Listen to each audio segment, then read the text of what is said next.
delatores, réus presos,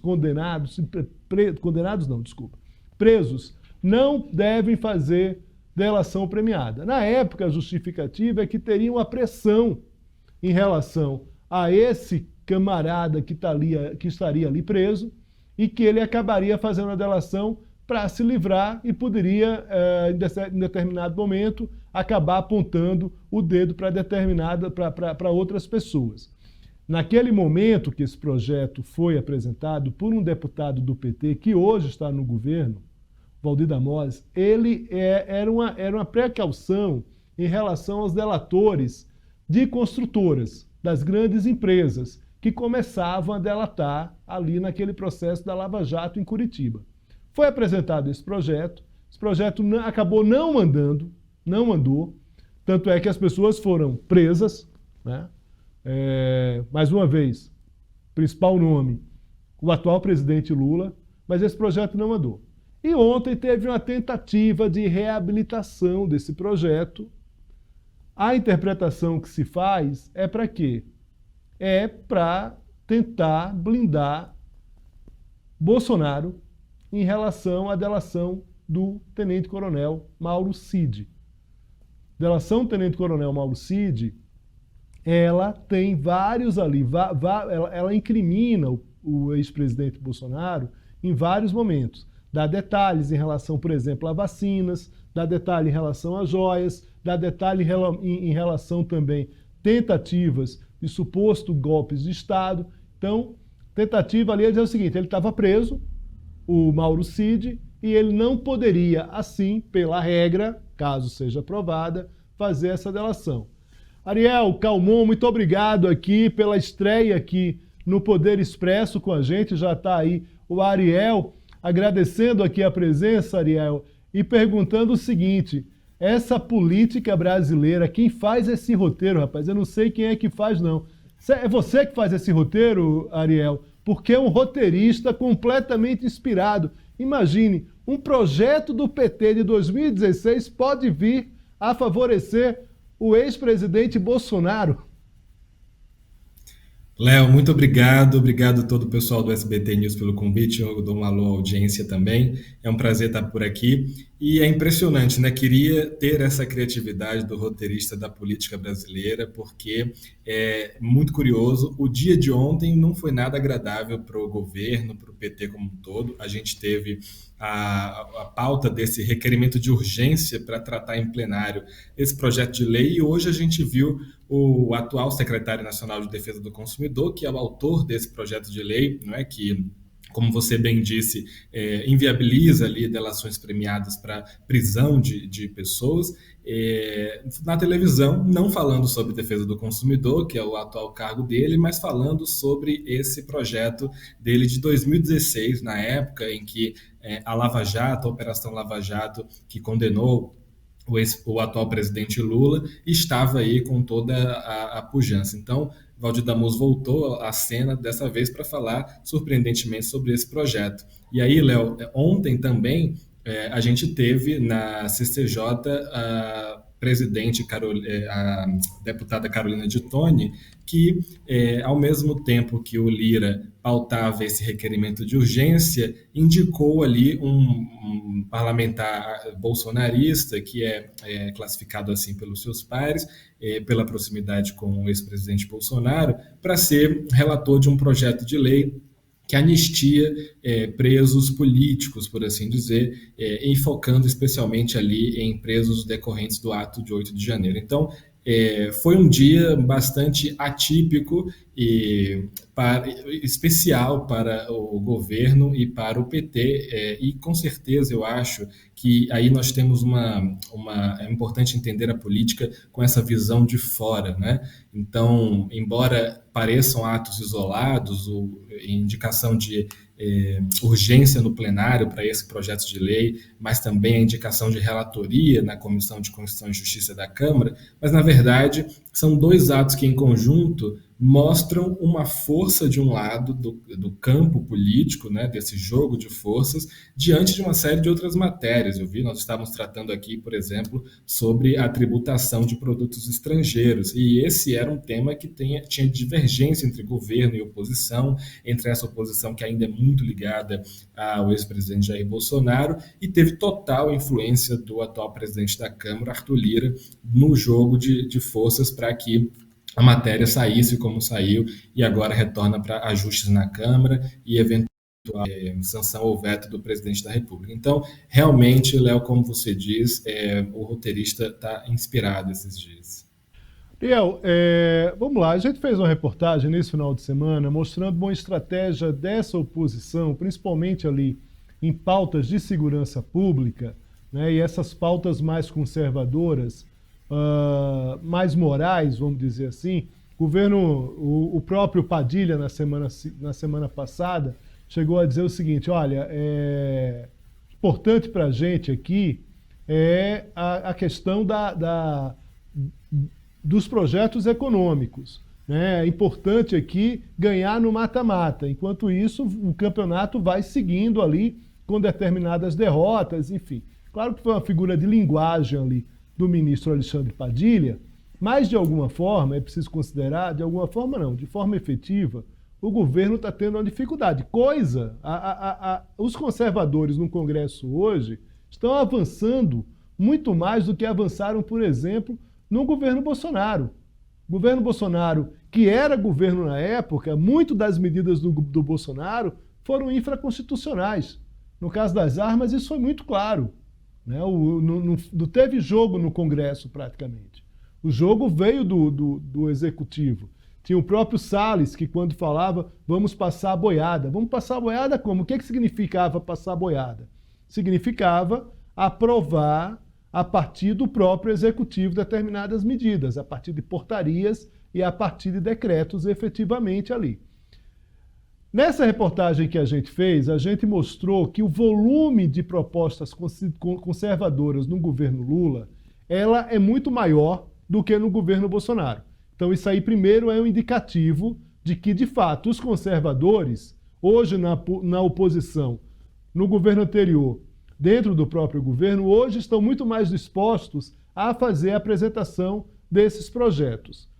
Tem outro motivo, que também tem eleições municipais. Então tem determinados temas que o governo não consegue, a base do governo, nem o governo talvez ali a esplanada não, mas a base do governo tem até uma dificuldade. No caso das saidinhas, né, das saídas temporárias de presos, isso ficou muito claro. Parlamentares do PT votando a favor de um projeto que historicamente o PT votou contra. Então eu te dei aí dois elementos, pelo menos, dentro desse avanço do conservadorismo no Congresso Nacional, o número de projetos apresentados, eleições municipais. Eu te pergunto o seguinte, e talvez seja o mais importante: o governo está tendo negociação, está tendo dificuldade nessa negociação política? Por exemplo, você falou agora na presidência da CCJ. O governo perdeu a CCJ, o governo perdeu a Comissão de Segurança. Já era claramente um indicativo de que essas pautas iriam avançar. Qual é a sua avaliação em relação a esse movimento do governo e essas negociações do governo que, no caso de pautas conservadoras e de segurança pública principalmente, está levando uma lavada, ou pelo menos está tendo muita dificuldade de avançar? Léo, esse ponto que você traz é muito importante porque esse governo Lula 3, não é? É o primeiro governo que nós temos desde a consolidação de uma série de mudanças nos regimes de distribuição de emendas parlamentares dentro da Câmara. E por que eu chamo a atenção para isso?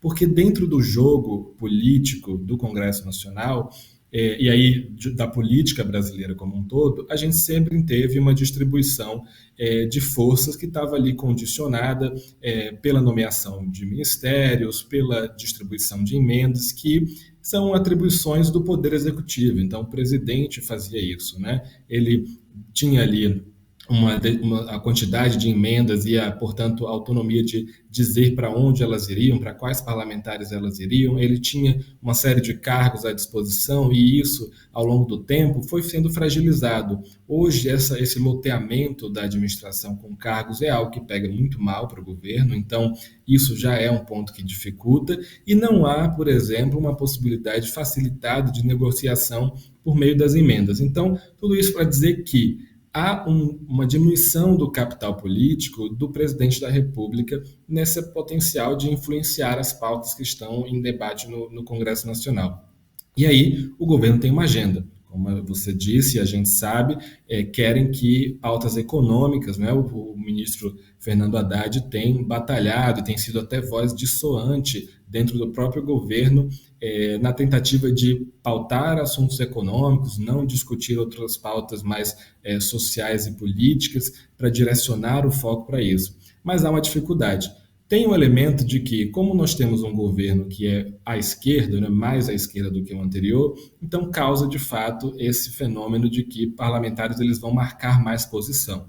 Então eles vão apresentar proposições com maior quantidade de matérias que marquem a sua posição enquanto oposição a esse governo. Então isso é algo importante ser dito.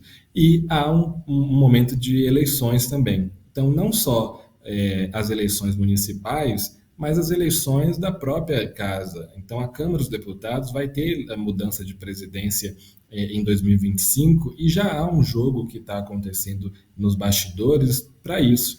Então, a fragilidade de um governo e expor a fragilidade do governo em articular pautas dentro do Congresso Nacional, especialmente na Câmara dos Deputados, porque no Senado o presidente Rodrigo Pacheco já é mais alinhado ao governo e mais cauteloso em pautar matérias sem anuência ou contato prévio com o governo. Então, isso, de alguma maneira, já está sendo feito pensando nessa eleição da casa. Quando há uma mobilização de conteúdo, de matérias para a fragilização do governo, não é necessariamente com o objetivo de ver aquela matéria andar. Então, provavelmente o Arthur Lira, ao pautar esse requerimento de urgência, ele não tem necessariamente interesse na tramitação desse projeto de lei, mas ele tem interesse no simbólico que isso traz. É um projeto do secretário nacional de consumidor que está ocupando um cargo do governo, é um parlamentar do PT, que foi colocado em um determinado contexto e agora retorna em outro contexto. Isso fragiliza o governo dentro da própria Câmara e, portanto, no diálogo com os próprios parlamentares, nessa tentativa de formar lideranças para um próximo governo ali. Então, esse fenômeno já está acontecendo e a gente vê capilares, digamos assim, de uma série de articulações que vão acontecendo nos bastidores. Muito bem, muito bem, muito bem, muito bem. Agradeço muito aqui, Ariel Calmon, né? Vai entrar com a gente, já está convidado aqui para próximas participações. A gente vai discutir aqui com a Ariel eleições municipais, cenários estaduais ao longo, né, dos próximos dias. A ideia aqui é fazer uma parceria nessa análise política aqui, tentando avaliar não só esses movimentos em Brasília, mas também com uma ponte nos estados. Afinal de contas, temos uma eleição municipal da maior importância, né? Capitais ali que vão efetivamente... Muda tudo, Ariel, né? A gente está falando aí não só de composição política, mas também de força, própria esplanada dos ministérios, expectativa de mudança na esplanada dos ministérios, vai segurar um pouco agora, né? Não vai... Aparentemente, né, não temos candidatos efetivos, ministros, para se candidatar nas cidades, nas capitais. Então, possivelmente, Lula vai esperar um pouco essas mudanças ministeriais para ver a nova composição, para ver como os partidos saiam. De antemão, a gente já pode dizer, na largada, que o PT vai ter muita dificuldade. Hoje, apenas duas capitais, né, Fortaleza, Goiânia mais ou menos, mas Fortaleza e Teresina são as duas únicas capitais efetivas que o PT vai ter alguma chance, mas capitais com maior número de eleitores, com maior orçamento, São Paulo, Rio de Janeiro, Belo Horizonte, Recife, essa pujança do capital É uma brincadeira, Ariel, porque eu sou pernambucano, acabo puxando sardinha aqui para Recife. Mas a brincadeira não, uma pequena brincadeira, na verdade. Agradeço muito a sua participação e espero encontrá-lo em outros momentos. Obrigado, Léo. Conte comigo. Eu vou trazer aqui essas atualizações sobre eleições na semana que vem. Vai ser um prazer.